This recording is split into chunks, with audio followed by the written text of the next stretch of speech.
সমাজে ধর্ষণ বেড়ে যাওয়ার অন্যতম কারণ হলো মানুষের বিকৃতি মানসিকতা এবং আইনের প্রয়োগ না থাকা। তাহলে চলুন খুবই সংক্ষেপে আলোচনা করা যাক। অপরাধ বিজ্ঞান এবং মনোবিজ্ঞানের মতে ধর্ষণ হয় মূলত ব্যক্তির বিকৃত মানসিকতা, লালসা থেকে। জৈবিক দৃষ্টিভঙ্গি: জীববিজ্ঞান অনুযায়ী মানুষের যৌন উত্তেজনা বা আচরণ মস্তিষ্কের লিম্বিক সিস্টেম এবং হরমোন দ্বারা নিয়ন্ত্রিত। মস্তিষ্কের বিকৃত ধারণা, মানসিকতা এখানে সবচেয়ে বেশি দায়ী।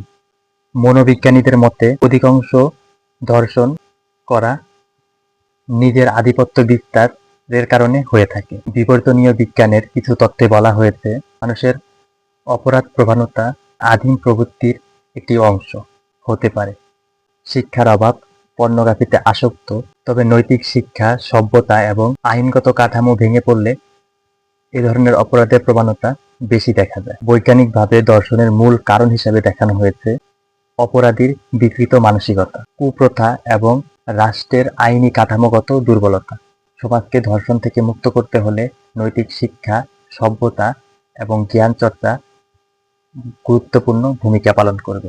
ধর্ষণের অন্যতম কারণ হলো আধিপত্যবাদ এবং প্রতিহিংসা, যেমনটা পাকিস্তানের হানাদার বাহিনী, রাজাকার বাহিনী বাংলাদেশের লক্ষ লক্ষ মা বোনদের ধর্ষণ করেছে। এই ধরনের তথ্যভিত্তিক শর্ট ভিডিও পেতে অবশ্যই চ্যানেলটিকে সাবস্ক্রাইব করবেন। আর যদি আপনি ফেসবুক পেজ থেকে দেখে থাকেন তাহলে অবশ্যই ফেসবুক পেজটিকে ফলো করবেন।